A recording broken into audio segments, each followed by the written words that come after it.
You know what a beard is? A beard is a guy that when he walks into Las Vegas, he has to wear a fancy hat. He has to put on a beard. He has to cover himself up under the illusion that the eye in the sky, the camera, is worried about who he is because he wagers too much money on the games. Let me tell you something. I don't have one child, I have two. And I read bedtime stories to them every night of the week. And if you want me to read you a fairy tale, call me up and I'll be glad to read you a fairy tale over the phone or in person when I'm in Sin City next week at the Westgate at the Las Vegas Super Hilton contest, meeting my Inner Circle Club members in Sin City. If you want the truth is it takes millions upon millions of dollars to move a line. And they don't care whether you walk in completely shaven, no glasses, no beard, no hat, and they don't care if you walk to the window with 5 million, 10 million, or more, because they know that 90% of the public used to bet like Mr. Smith. Now, I got Mr. Smith on FaceTime. You've listened to him last year on all my videos. He is one of my sharpest clients now, but he didn't start out that way. I think at one time, you were down to your last little limit on your credit card. Is that correct? That's correct. So let me ask you, let's give them the background. What was the original deal? I mean, you were originally just like every other guy. You just wanted to bet for betting's sake, correct? Exactly, yeah. I mainly bet baseball and, weekend football games when I was at home drinking a beer. And what was your, and I know you love betting baseball, right? Right. And what was your method of handicapping baseball? Probably, I played baseball from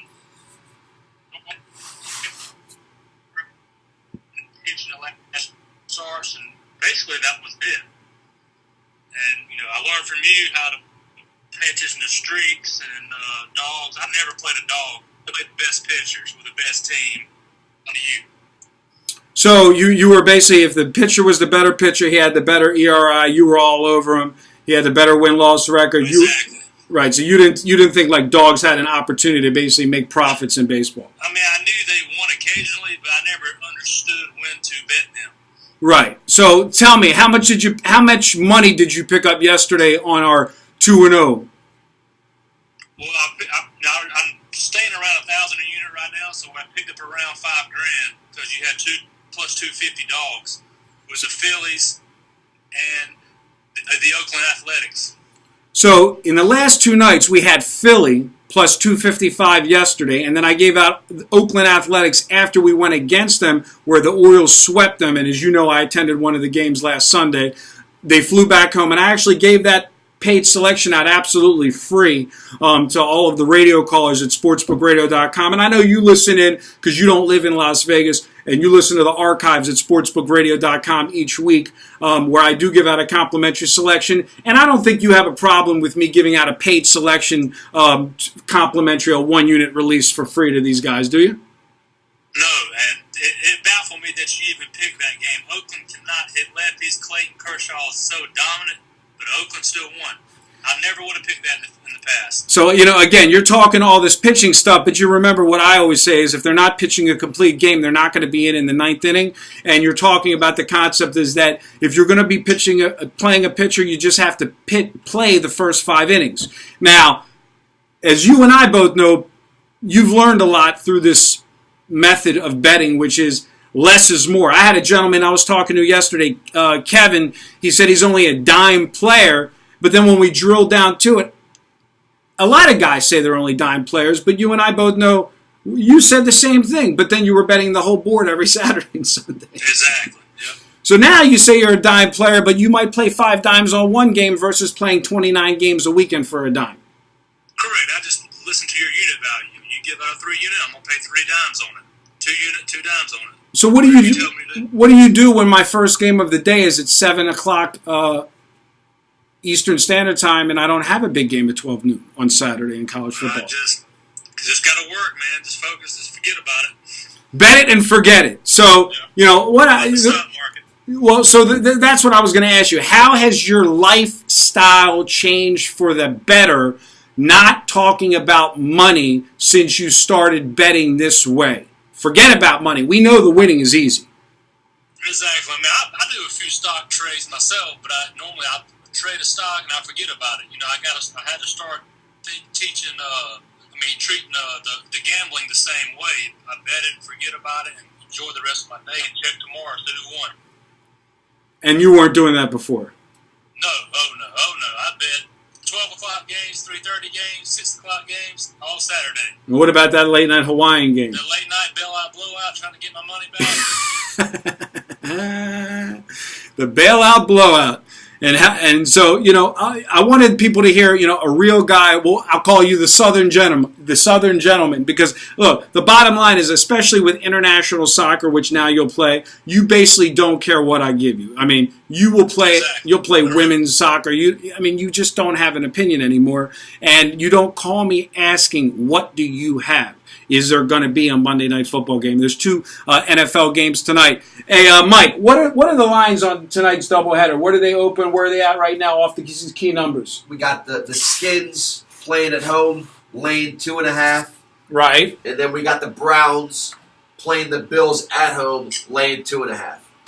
And what are the totals right now? The totals are exactly even for both games, 39.5. And what did they open up at? At 40. And so you're showing money coming in on the under and coming in on the dogs. Both the games are literally identical. The only difference is the weather, because, you know, we're here in Baltimore, right down the Beltway. The Skins are going to be playing in pretty much thunderous conditions versus the Browns. It should be a clear night. And so tell me, Mike, since you're the one fielding most of these calls, and I know you've met Mr. Smith here in person and entertained him at the Washington National game. You've entertained him at actually a Washington Capitol game as well. You liked it. That's right. Your brother works up here in the government. And the bottom line is, you know, here's the bottom line. The bottom line is this, Mr. Smith. You've changed the way you play. I got Mike over here. He talks to these guys. And I think you were one of the guys, just like you. I think when you originally called in, you got him on the phone. He originally took your call. And, you know, I think you see Mr. Smith's come a long way, huh? A long way doesn't really put it into words. It's about, like he said, it, bet it and forget it is the motto that we put into action. But it's the fact that his discipline has turned him into being a successful trader rather than just being having a hobby in the past.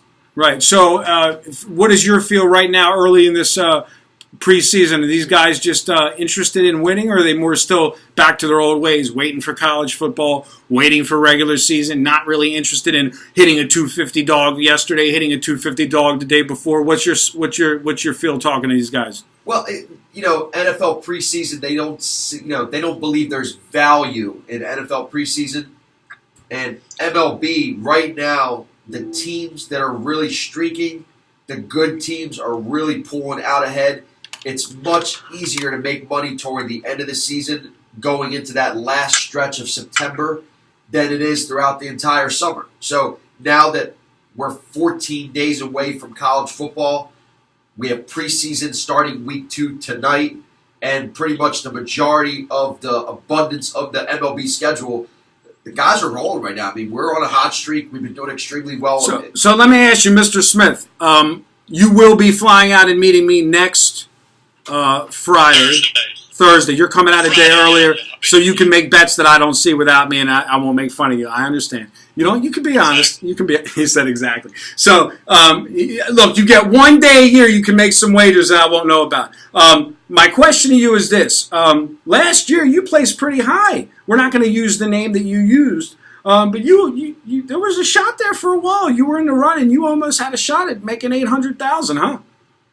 Yeah, I was in the top 20 for about 6 weeks ago, then I kind of fell off. So what is, as a those selections, we made a deal. That's your money you put up for fun. That has nothing to do with my NFL information. My NFL information is Game Day. The name that I come under with my NFL syndicate, is private, and I put in on Wednesday. We know the big NFL games that I bet are going to be the ones that I bet on game day. They could be opposite the games that we put in early in the week for this Las Vegas Super Contest. And obviously, because you're one of my Inner Circle Club members, you're personal friends with Brian Blessing now. You're personal friends with Kenny White. You rub shoulders with Tony Miller at the Golden Nugget. I mean, you are in deep, and we know my sources run deep. I mean, you're in as about as deep as you can get with some of the red carpet players in Las Vegas as a Inner Circle Club member. What is your perception of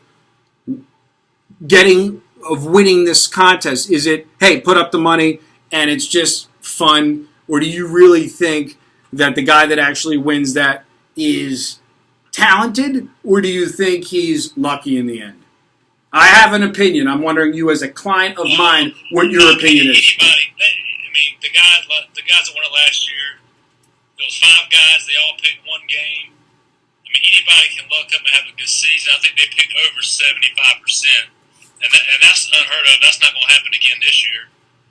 And my problem was I tend to fade the public. But the only way to win is to figure out when to bet with the public and when to bet against them. So it's kind of tough to do that all season long. Yeah, because there's going to always be a stretch where the public wins and the bookmakers cry and say they're getting killed.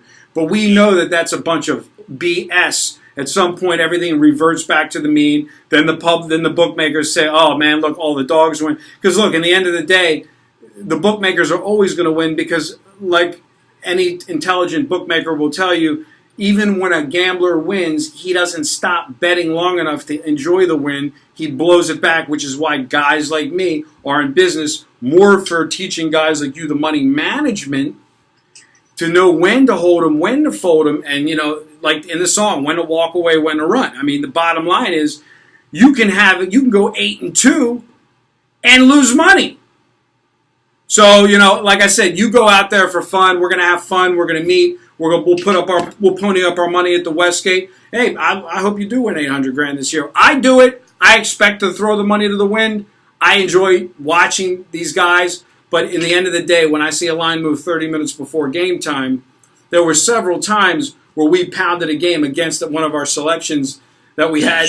I mean, you just have to go with the money you're pounding at the move. It has nothing to do with what you've already played on an early move in the contest. Exactly. You got to put those games in on Friday. Right. And you can't worry about it on Sunday at 12:30 Eastern Standard Time. Exactly. So thanks for coming on. Appreciate you taking your time. I look forward to seeing you, having a nice big steak dinner. And I got good news for you, Mr. Smith. What's that? The dinner we're having, Mike's treated. All right. I'll talk to you soon, buddy. I'll see you next week. Bye-bye.